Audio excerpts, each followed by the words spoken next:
बच्चों, चलिए इस क्वेश्चन को सॉल्व करते हैं। यहाँ दिया हुआ है, a sheet is placed on a horizontal surface in front of a strong magnetic pole. Okay, a force is needed to, देखो इसको फिगर को ड्रॉ कर लेते हैं जिससे कि आपको थोड़ा सा क्लियरिटी आएगी। हमने ये सरफेस ली है और इस सरफेस पर हमने एक शीट रखी है, थोड़ी सी थिन बनाते हैं यहाँ पर शीट, ठीक बनाते हैं जिससे कि आपको समझ में आ सके। ये शीट है व्हाइट कलर की। ओके, और हमने इसको रखा कहाँ है, strong magnetic pole. Strong magnetic pole का मतलब क्या है कि हमारे पास मैग्नेटिक फील्ड है, स्ट्रॉन्ग मैग्नेटिक फील्ड से ये बी है। ये आपको समझ में आना चाहिए, ये बी की दिया हुआ है। अच्छा, अब पूछ क्या रहा है, a force is needed. Force needed होगा कब? पहला कह रहा है, hold the seat there if it is magnetic. अच्छा, अगर ये सीट मैग्नेटिक है तो इसे होल्ड करने के लिए हाँ बिल्कुल होगा। रीजन क्या है, क्योंकि यहाँ पर ये मैग्नेटिक पोल के पास है। यहाँ पर कोई बी है लेकिन यहाँ पर कोई पोल होगा, ठीक है। तो पोल की वजह से, और ये सीट अगर मैग्नेटिक है, मैग्नेटिक मतलब हो सकता है इधर साउथ हो इधर नॉर्थ हो, कोई भी पोल हो सकता है क्योंकि मैग्नेटिक सीट है।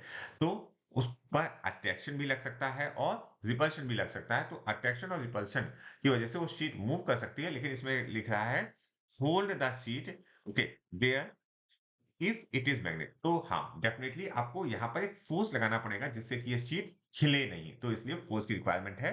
तो ए इज करेक्ट। बी क्या कह रहा है, hold the sheet there if it is non magnetic. अच्छा, नॉन मैग्नेटिक होगी तो कोई फर्क ही नहीं पड़ेगा भाई, कितना भी पोल यहाँ पर स्ट्रेंथ आ जाए, लेकिन इस चीज पर कोई भी फर्क नहीं पड़ेगा, इस पे कोई भी फोर्स नहीं लगाना पड़ेगा। तो B is not correct.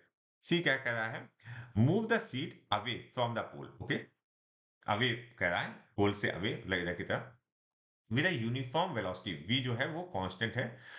If it is conducting. अच्छा, कंडक्टिंग के बारे में बोल रहा है, डेफिनेटली इस केस में आपको फोर्स लगाना पड़ेगा। तो इसको ऐसे समझिए, कंडक्टिंग जब बोल रहा है इसका मतलब उसमें चार्ज है, और चार्ज के साथ साथ उसे आप वेलोसिटी से दे रहे हो, तो उस पर्टिकुलर केस में F equal to Q V cross B. तो इस शीट पर एक फोर्स डेवलप हो जाएगा, और फोर्स डेवलप होने की वजह से जो ये वाली वेलोसिटी है वो कांस्टेंट नहीं रह जाएगी, ठीक है। ये वेलोसिटी जो है वो यूनिफॉर्म वेलोसिटी नहीं रह जाएगी, उस फोर्स की वजह से उसमें कुछ चेंजेस आने लगेंगे, इसलिए आपको फोर्स लगाना पड़ेगा।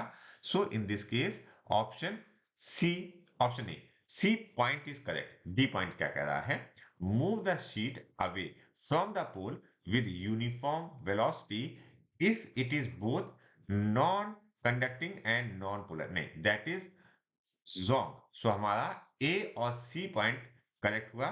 सो हमारा option four is correct for this question.